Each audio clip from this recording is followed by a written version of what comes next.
Seynedhee Spotlight. For the Black community, having documented moments of our legacy is so important because there's so much erasure of that. Like, I have no idea what part of Africa I'm from, at all. You can take an ancestry, DNA, but I'm like, even if I take it, great, it's gonna give me the location, like geography of like where I'm from, but not the stories and the people, right? So I feel like, if anything, I think it's just a wake up call for like our generation to start documenting our story. Because it's all connected. I'll go out there. They send like a 23-year-old out there to cover the story in Redding, California. It's my first time ever going out for a story and being on the company dime, and I was like, I don't know what I'm doing. I don't know if this piece is gonna get any traction. Then it ended up airing on NBC, and people have been like messaging her like, hey, come to our school. And that is what the story is for. Like, it's not for likes or recognition or views, because honestly, who cares? But it's for girls having their voices be seen, for her to feel empowered, for people to be more aware of programs like this existing. That's what why I want to do what I want to do. Now I'm like, okay, I have like an actual purpose and a reason for doing this. And last question, who's your celebrity lookalike in your opinion? Child, stop. I know you put that in there first. What do you think? What do I think? Yeah. Oh, I'm glad you asked. What is this? Seynedhee Spotlight. Hello everyone, welcome back to Diaspora Spotlight, where we highlight the innovation, culture, and impact of the global diaspora. I'm your host, Seynedhee, and today I am joined by someone who inspires me a lot, whose voice, curiosity, and storytelling are already shaping the next generation of all people and of journalists and digital culture. Welcome, Laney Broussard. I'm so excited to have you here. Yay, I'm so excited to be here. The lighting set up, the microphone set up. She's an influencer, and I love it. This is great. She's an influencer, girl. I have to be ready. Our themes on the show are really about community, they're about impact, and they're about innovation. And I started a series called I'm Not the Only One that really highlights trailblazing young people our age or younger, or even a little bit older, who are doing new things, who are creating spaces that are new and innovative, and to really show that we're not alone. Things are possible to do. And a community is a big part of that. And that first segment that I want to start with is about you, your background, and the community that shaped you into the person you are today. So when you think about your childhood in Georgia, what's a moment that really shaped your understanding of what it means to be you, and specifically what it means to be a Black girl in the South? I love that. I think, especially where I'm at right now at 23, I've been doing a lot of deep diving into my family's story and generations for a multitude of reasons. I think one being my faith background of being a Christian and just having so many biblical accounts of genealogy and how that's like tracked is also really important, but then also being involved in the African diaspora, like seeing like where my family came from, ancestry, all that's kind of been lost. And like it all starts in Georgia and like Texas for me. But yeah, I grew up in Woodstock, Georgia, predominantly white community. So being the only was just something that was and existed. Yeah. I was the only Black girl in a lot of my classes. I have a lot of photos growing up where I'm just like the only one, just like standing out like, hey, what's up? But I think growing up with that identity, it just defines your experience before you even say a word, and you walk into rooms and spaces and it feels like you're already kind of placed into a category or stereotyped in a lot of ways. So I don't know if there's like a singular moment where that really like shaped me, but I think having the experience of being on the outside, of being the only, I think also wanted me to do two things. One, document where I came from, because I didn't see any lot of representation of where I came from or people around me in my community. And I think I looked to media for a lot of that representation. And then two, to make sure that other people don't feel excluded. So bring people on the outskirts into the end story. That's what I try to do with my work. I try to center underrepresented voices or people who are doing great things, but it's just being overlooked by the current news cycle. And I think that family and community are so important in shaping why we want to do what we want to do. And I think for me, that's what I learned the most growing up in Georgia, is like just like having this clear pathway for what I wanted to do and like why I wanted to do it and how I wanted to impact people. Seynedhee Spotlight. Wow. So you said a lot of amazing and relatable things. And being the only, that's real. And growing up in a predominantly white neighborhood or going to school where you don't see much representation, I totally relate to that. Well, I grew up in a bunch of different places, but in Paris, I think still remember my first realization of being Black or kind of being an outsider. And my mom still remembers because I came home one night and was like, Mom, am I Black? I never thought to think of it or ask it before. And school made me realize it, but she reinforced that genealogy aspect. And like, yes, we are Black because I guess I just saw my family and everybody looked like me, but school was different. And so she reminded me, like, this is where you come from, and you come from kings and queens, and we're proud to be who we are, and we come from different places, and we're all over. So right now I'm in France, you're joining us from New York. Like, it's a global community. We're not alone, regardless of where we're living or what we're seeing around us. Exactly. Yeah. So you said you now intentionally document the people around you, where you come from. What's a story that you wish someone had told you when you were growing up or that you had seen, one that might have changed how you saw yourself as a Black girl? I did a project my senior year of college at Boston University called Last Words, and it's basically based off of the loss of my grandmother, not having a true conversation about her history and how it was like for her growing up. And she grew up as a daughter to a sharecropper, and she passed away at 75 years old. And so I'm just thinking, like, if I knew some of the stories of where she came from and even her brokenness, I think trauma and brokenness is passed down from generation to generation. It's not like a woo-woo thing, it's like an actual thing psychologically. So I'm like, wow, I could like learn a lot about myself through her pain, through her triumph, through her celebration, through her joy.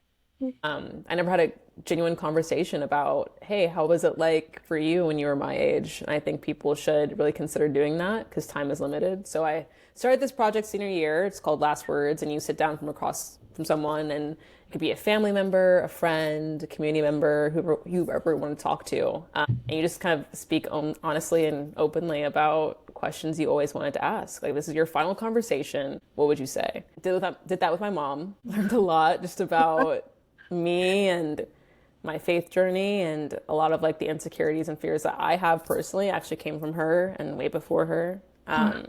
But yeah, I think the conversation with my grandmother, which I still hope to have one day, that would probably be like the one where I'm like, I think that would have like pointed out a lot of just family patterns and rhythms that we just didn't take account for. But the conversation with my mom was like probably the most eye-opening that I've had so far. That is deep. Last words like that. It feels heavy, but it's also something that's like, we know the thing is about humans, like we know that death is like a certainty, but we just don't want to talk about it. So I'm like, let's just put the stigma down.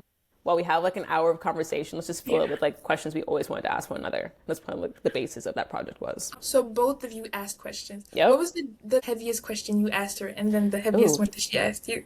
What the heaviest? Yeah, the most surprising that she goodness. I guess just like how did your parents' trips informed how you wanted to raise us? Were there any shortcomings in how you raised us that you wish you could have went back and addressed? Any regrets that you would have had or mistakes that you've made that you want to keep in the dark, you didn't want to let your children know about? So it's more of just like recognizing her as like a human, like recognizing our parents as people who had to figure it out. I mean, she had my sister at 21 years old, you know? So she was, and I'm 23. So I'm like, I can't even conceptually having a 2-year-old right now running around. So, but yeah, and she asked me questions about like, how was it like growing up? I feel like she just wanted to enter into my perspective of things. Because for kids, you spend the majority of your time in public school and like a little bit of time at home, right? You just kind of hope to pray, like, I hope I raise them well. But of course, people aren't perfect. So I think those are the main questions, just like a father, like a mother-daughter kind of perspective of switching those gears for us. Now I want to do that with my mom. Do it. You have the equipment. You have the little mic situation going on. You can do it. But you did. It was like, yours was so nice. You had like a stage. Like, that is, where did you go? But I production studio. But I would say for anyone, it can be as simple as a phone call that you record. Just something you could have for yourself. Like, I'm a huge sentimental person. I keep like everything. So I'm like, anything I could have to pass down to my kids of like, hey, you didn't get a chance to meet your grandmother, but here you go. Like, here's a video of her. Here's what she's about. Here's a life and energy. Here's her smile. That's how you smile. Like something like that, where it's just like very, like a keepsake of your family history. Yeah. I love that. Okay, we'll do it at some point. I think I need Yeah, to the do it. questions and like prep myself because it'll be heavy. It's gonna It'll be be heavy. Prepare seeing your yourself. like seeing your parents as people. You know, there is this whole trend of like just realizing that it's your parents' first time doing this too, you know? Yeah. And they were just a girl or a boy or a person, Yeah. and now they're a parent. So, Yeah. And I think also for the Black community, especially, having documented moments of our legacy is so important because there's so much erasure of that. And for me, like I said, I have no idea what part of Africa I'm from, like yeah. at all. Like there's no, you can take an ancestry, DNA, whatever test Did you you want, take but it? like I haven't taken it yet. No, Okay. it's still there. It's still there. But I'm like, even if I take it, great, it's gonna give me the location, like geography of like where I'm from, but not the stories and the people, right? So I feel like if anything, I think it's just a wake up call for like our generation to start documenting our story, because it's all connected. That's true. It's all connected. It really is. Okay, let's go to the quick fire round because I have more questions, but sweet tea or lemonade? Lemonade. A song that instantly takes you back home. Just my imagination. The Temptations, I believe. Ooh, that's good. Old school. No, you have eclectic music taste, actually. I think yours. Can I say this? Yeah. Was it your Spotify rap that said you were like you had the music That's taste of your 84. 84? You're 84 in music. That's good. Yeah, sure. Thanks It's for the encouragement. You said eclectic. Yeah, the very eclectic music taste. very Okay, you listen to old songs, but whatever. No, the Temptations are amazing, so that's good. What would you say is a show or person that is most responsible for your personality today? Not a show, Mhm. but the High School Musical series, 1, 2, and 3. Like, Yep. come on now. Yep.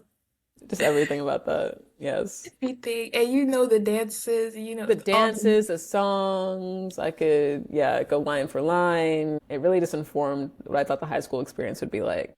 And mm, also the character of Taylor, I was like, yes, girl, she's smart, she has a boyfriend, she cute, like that's the she got model. it. She Yeah, got it like that. she does. Wait, okay. Let me pin that because I want to know if your high school experience was actually like that or not. Singing and dancing, yeah, for sure. For sure. But what's a word your family uses that nobody outside the South or maybe your part of Georgia would understand? I don't know if it's like a Southern thing, but I think we have like inside jokes as a family. Like growing up, my mom would be like, "Do you want to be Jello or do you want to be creme brulee?" So like, do you want to rise to the top or do you want to be complacent and settle and be like average kind of thing? Like she would say that to us as kids. Growing And up, I remember being like, I was like 8 years old in the back of the car. I was like, can I just be pudding like somewhere in between? Like, or it's just like, like not too much, not too little, like just enough. I think just that also really framed just my upbringing and how I see the world too. City Spotlight. give me a smell that reminds you of your childhood. Breakfast in the morning. Like when you're in your room, you just wake up and you smell like bacon cooking. That's a good, Good morning, a good yeah. Saturday morning. And like you have the old school songs to play. You're in a Yeah. good The mood. Temptations play. The Temptations play.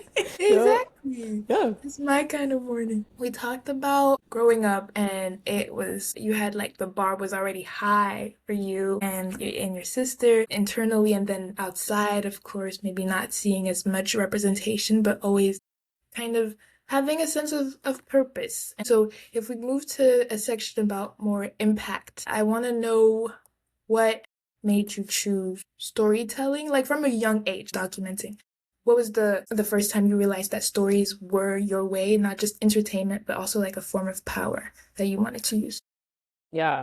There are some people who chose a career very early on and stuck with it. Like, I want to be a doctor, I want to be a lawyer. And it kind of just like paved the way for them. For me, it was a little bit of a journey of discovery. I think journalism and storytelling in any form is something that God put on my heart from a very early age. But I had to mature and really listen to his will for me to find it again. And so there's like old home videos of me with my mom's camcorder, like recording everything and being like, this is a movie about whatever, and da da da. Da. And I'm like doing stand ups in the living room of like, Mom, put the camera on me. Hello, ladies and gentlemen. Like, stuff like that, where I'm just like, you were born to do that. Period. Even there's a video of like my grandmother saying, "Are you gonna be a news lady?" And I'm like, "Yeah, I am." And I'm like, "When did you completely forget about stuff like that." Yeah. And I'm like, as a parent, I'm like, why did my mom say something about like, yeah, she was always doing this? But I was always watching interviews. I still do for fun, just interviews of different like cast members or sit down conversations with like Oprah Winfrey and like Ellen and even like Dr. Oz and Dr. Phil, like any daytime like talk show. I was always watching like people being interviewed. And that was always so fascinating to me to like have just like an hour of dedicated time where you're listening to someone else's story and their perspective. Seynedhee Spotlight. But I think at a young age, you just don't really make those connections. I was involved in absolutely everything. I was doing basketball. I was like doing a lot of STEM stuff. I was in part of the first STEM certified school in the state of Georgia for public schools. And so a lot of my high school experience is honestly in STEM and doing all of that, like science bowls in DC and national competitions for that. And my junior year of high school, I joined a debate program formerly called the Harvard Diversity Project, now called Veritas School of Social Sciences. And so their goal was to take 20 untrained Black and brown kids, train them up in Atlanta, and then send them off to Harvard. And so I think just a quick summary of that, the biggest takeaway for me was not the debate training that I got, but also just the awareness of the power of communication. And at the Harvard residency, when we had the debate tournament, I was just vlogging everything. I was talking to professors. I was asking them questions. I was documenting just like a bunch of Black kids showing up at this predominantly white university and people looking at us like, what is going on? And then we won it, right? And so the press tour started happening. I was invited on the press tour and I got to take a glimpse at like studios and radio stations. And I was like, wow, you can make money from this, like documenting stories and talking to people. And I'm like, I don't see how this could be a feasible career, but if this is something I want to go into, I have to give 100%. Then I got to college at BU. I chose journalism and PR, had those first few classes. I was like, okay, I like this. I like where I'm at. I chose broadcast specifically because I feel like you get to show a lot of history that way. Like think about like some of the photos that you saw growing up in school, like you're learning about World War II or learning about just like different moments in history. There was someone on the front lines documenting that and changing how you think about things, paying attention to like what was being photographed, what wasn't in the picture, who wasn't in the picture. Like all of that informs how we perceive the world today and how we kind of write the narrative for the rest of our lives. And so that's like a very honorable job to do. It isn't often appreciated, but it's also something that's shaping the world actively. Then also bringing in my faith, which is a huge part of what I do want to do. We wouldn't have records of the God who created us without some sort of documentation in the Bible. And so if anything, I see my role as just like a scribe. Like God's the author. I'm just here as a vessel, like writing stuff down that he's like explaining and saying to me. And it feels like a very like relational vocation. It feels like definitely like a calling. And I hope the impact, to answer your question, that I'll have one day is that I'm able to lift up some voices that otherwise wouldn't have been documented, to cement some stories in the timeline and the fabric of history that otherwise wouldn't have been known about. Cement those stories. Cement them. I'll be watching. It's beautiful. So you mentioned, well, first like Veritas and that program and just discovering and seeing how natural it was for you to vlog and go out, see people, talk to people, look at who was there and who fit in the picture or wasn't in the picture, but maybe had an interesting perspective to share. That is all of what the show's about, is like really spotlighting people that don't get enough, don't get enough recognition or doing something that is worthy of visibility. And then you talked about also getting to be you and choosing journalism and PR, even though like back in, your childhood, that wasn't always the thing that you thought would happen. Right. There were signs, but that is what you chose ultimately. And before we get into, maybe what you learned and your experience at a PWI, I want to talk about how we met, like first impressions. So I don't know. Do you want to tell this story? Do you remember how we met? Do you remember the first time? Let's see. The thing is, my first time that I can remember is you being on like a Zoom class with me, international relations. Yes. Is it the right time? No. Yes. What? Okay. Well, how about you tell it first? That was good. Okay. You're right, but we only met on Zoom at this point. I'm talking about the time that we met in person for the first time. Oh, girl, no. I have no idea. In person, I have no. Okay, so that's true. No, you get a point. You get a point because we did meet through our international relations class. We were in the same small group, I think, also. And All I remember is this girl with blue braids popping up on the screen, and you were so smiley and joyous and engaged in this Zoom class, and I was over here like, camera off. I'm not gonna be like, this probably is just just woke up. You were just like invested. Like just yeah. how you are now, you were just invested in the class, asking questions. I'm like, girl, can she like stop asking questions? I'm trying to go. Like I'm trying to leave. But Yeah. yeah, that's just how you are. Like you're just so joyous and full of life, and yeah. Man, I can't believe that's true. First of all, international relations was my major and I loved that class. Ooh, if I could shout out Professor Schilder, I will. That was an elective for me. You can really tell the difference between the engagement based on like whether it's a core or elective. But yeah, Or like the why did you choose it? because I needed to choose it. That was the That was the I elective, needed there a was no class. other. I think there was like a lot of like, overlaps in like terms of like core things I just want to knock out, and that class offered a lot. But I love, it was a great learning experience. I want to seem like I was just there for that. It was a great class. I still remember she showed a clip of Snoop Dogg saying, "Welcome back to school during COVID" or whatever. Like Professor Schilder, she was just. Anyways, I love that class, so that's why I guess I was asking all these questions. I didn't realize I was making the time go longer for you. I'm sorry about that. What was the But first in-person meeting? the first in-person meeting, so it was at BU. I remember it was through Crew, which is a Christian club on our campus, and the lead up to it was that I wanted to meet. To be really honest, I was in the PWI just like you, and I met this group of Christian people, but I was kind of dubitative, whatever. It's a big word. I don't know what that is. It's a big word. I was still having doubts, basically, Okay. about if I could fit in this club or this group, and I told them I just want to meet a black person. Like, I haven't seen That's any fair. black women, any black girls come to your meetings, and they're like, "Bet we have the girl for you." Bet I'm done. Oh, really? So awkward because I was like, Who is "Oh, this? You went to the crew staff and said I want to they meet a asked." black person. I think so. Yeah, they asked me like, "How could you be more engaged?"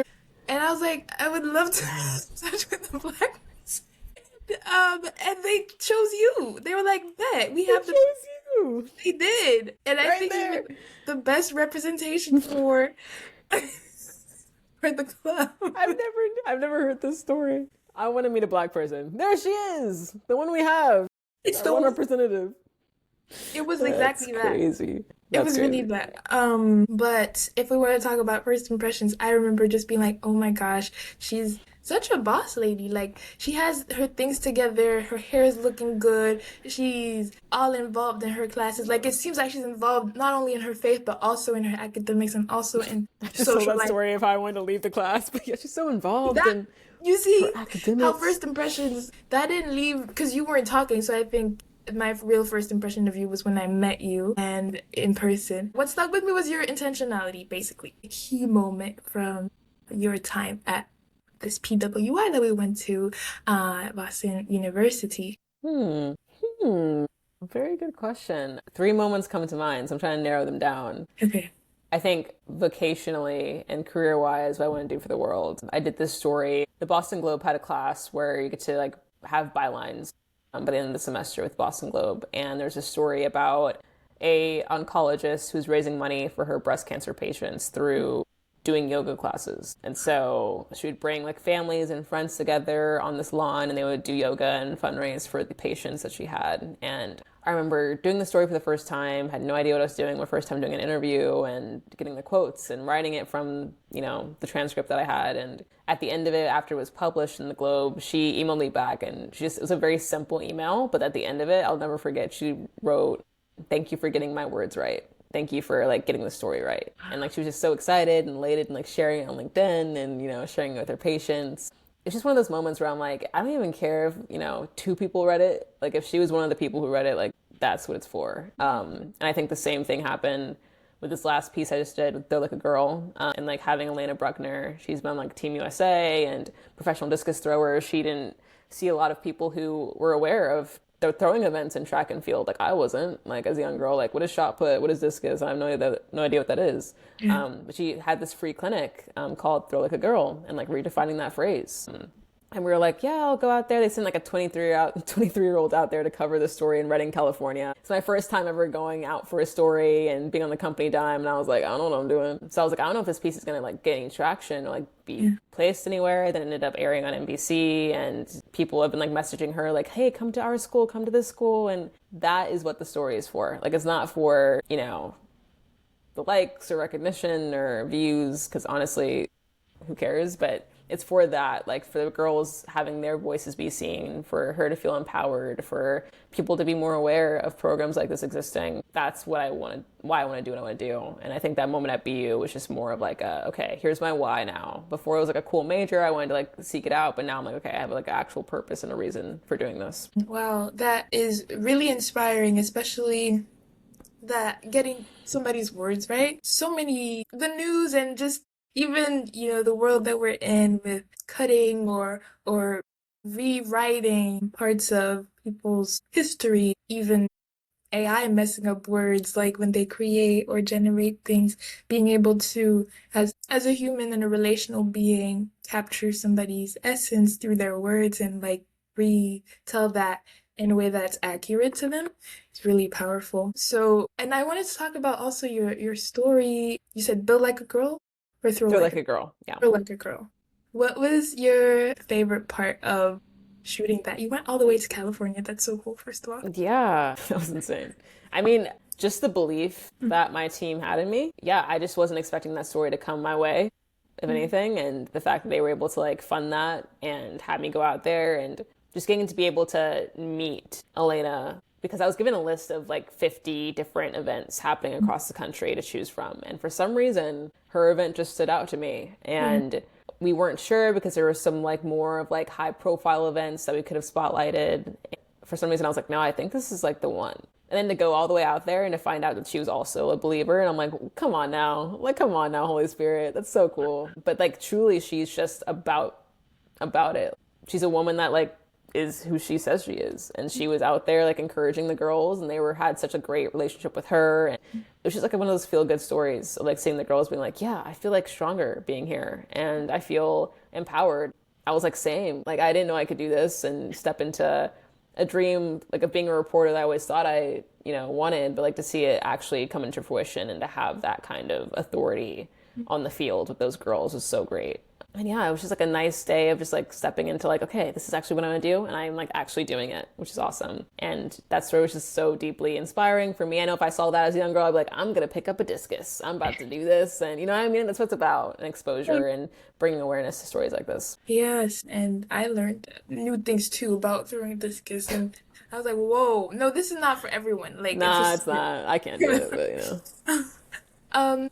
Okay, so if we go a little bit backwards to university days, this is like a short I was a part of. No, not everybody knows about it, but you created a short called Deconstructing the Oreo, and it was a really layered piece coming out of the 2020, and also with a lot of civil unrest and in the rise of the Black Lives Matter movement, but also just a lot of unjust shootings and killings of different Black people. That was the context that we were in, and you created this short film that documented different perspectives on what it meant to be Black, I think. So what question were you trying to answer for yourself when you created this short film? Yeah, I took a class at BU exploring the African diaspora. I wish I knew the professor's name. I'm forgetting it now, but she taught at Harvard, and then she also taught it like an adjunct professor at BU. And it was the first time where I was like, okay, I'm getting language to the emotions I'm feeling. I'm getting language to different concepts that I just didn't know about. We explored like Yoruba culture and similarities between different like African cultures and how that is kind of fading, and like also the intersection of the modern day Black experience too in America. I was like, okay, this is like very complex, multi-layered. And the thing is, everyone has a story like this. of where it's like deeper than you think. And so I remember that year I visited the first Black church ever, and it was in Savannah, Georgia. And we went there with me and my mom, and we were just having a day trip. It was pivotal to the Underground Railroad, and we were just kind of getting a history lesson while we were there at that church. We prayed there together, and it was like a deeply just like spiritually bonding moment. And I was like, okay, like there's so much of my ancestry I just didn't know about. This word Oreo kept coming to mind of just like being called like all my life, like, oh, you talk white. Or I literally had someone say that to me, like, you talk white. I'm like, what does that mean? I was like in 7th grade. I was like, I don't know what that means. Like you act white, or like you have like white interests. High School Musical. Like I listened to some country music at the time. I'm like, we're in Georgia. Like be for real. I'm like, come on. Country music. Let's talk about the history. Let's talk about that. Let's talk about that. Right. Anyway, but all these different categories of what they think the typical Black girl is supposed to look like. And I remember watching this poet who I think I put somewhere in the documentary, the short film, and she was talking about this concept of I'm not your average Black girl. Like, what does that look like to you? Like, as a Black woman that I know led civil rights movements. They were first lady of the White House. They were leading people to liberation. Those are like the Black women that I know. So who are you comparing me to? And I remember watching that as a kid, and I felt so seen. And that's what I chose to do for my thesis for that class, was this concept of the Oreo, but deconstructing what the layers look like, and interviewing people like yourself and people from all parts of the diaspora, and just like getting a take at what Blackness means to them, but then also how it's been either erased for them or it's been like defined by other people who aren't even Black, Yeah, and I think through that experience, I just got closer to, I guess, like the little girl who grew up in these environments where she didn't know how to advocate for herself. But I also got to see glimpses of people like you, where I'm like, wow, I see a piece of myself in every person I meet who's a part of my community. And I think those conversations are just so valuable. They are. They really are. And I just was so grateful to be a part of it, and was even more grateful to come back to it years later and be like, whoa, this is deep. You like, reminded me of it. Like I forgot about it, honestly, until you like brought it up. I was like, oh. And you were like 19 or something, right? I have no idea. We were young. We were all young and making. We're aging out.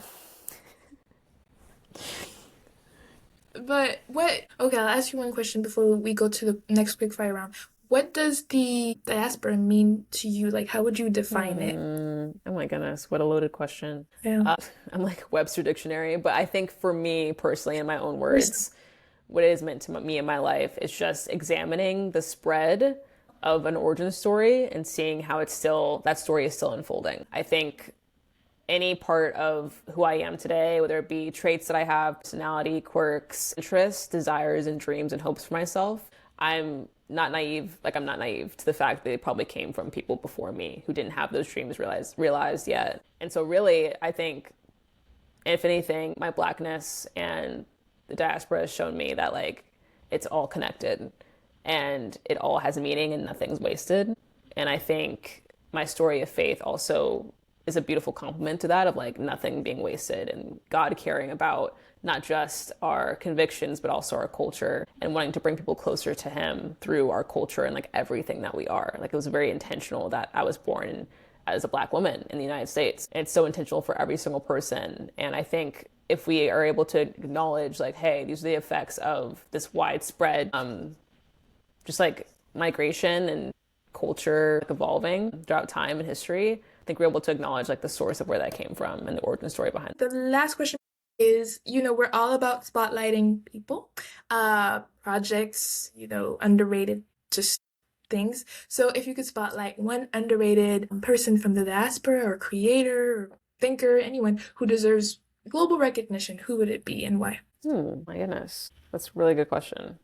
I would say, I'm like, who's someone who I follow that's like been really, oh my goodness, wait, hold on. The Perrys? Hello? Can we spotlight them? They're not underrated. They have a following, but like, come on now. But like, come on. When I discovered Jackie, I feel like hold on, I can go in a whole like thing about this, but I think seeing a woman who's a Christian, who isn't a part of the white evangelical movement, but also she's like very like down to how she dresses, like very in the culture, and like isn't unapologetic about that. And also she isn't like hyper feminine. I think being someone who's also not hyper feminine and being Black, I was like, I don't know how to relate to any of these Christian influencers I'm seeing. But like seeing her just like fully take that on and just like be herself and show up, but still love God and still be about that life. I'm like, huh, come on now. People need to see that. Like, it was very transformational for me, and I think she's great. And obviously her husband, Preston Perry, and like them being a duo in the Black space who's talking about the complexity of marriage. And yeah, it's just like a really important like role model pair to like look up to. I love them. So yeah. Shout out the Perrys. We'll tag Shout them. out. Yeah. So, Me too. that I love that. Thank you for sharing that. Last question, who's your celebrity lookalike in your opinion? Child, stop. I know you put that in there first. What do you think? What do I think? Oh, Yeah. I'm glad you asked. Well, Oh, what is this? is Gabrielle Union's lookalike an expose in just one slide? It'll be perfect. Really What quick. is this? One, Girl, two. what? That's not her. That's not. I don't see it. So that's not You her. don't see it? Thank you for coming. In the end, like I just proved my point. Oh my goodness. Literally, look at you have the same profile. Hello? I don't, but she's absolutely gorgeous. So I will She's take gorgeous. It is crazy that you got to meet her. Thank you for Thank you. sharing your story, your wisdom, and your heart with us today. Your journey is a reminder that identity is not something we inherit, it's something we shape. And it's also something that continues. It's all linked. So for everyone listening, thank you. Make sure you follow Laney's work. Stay tuned for more Diaspora Spotlight conversations. Until next time, keep shining. Thank you.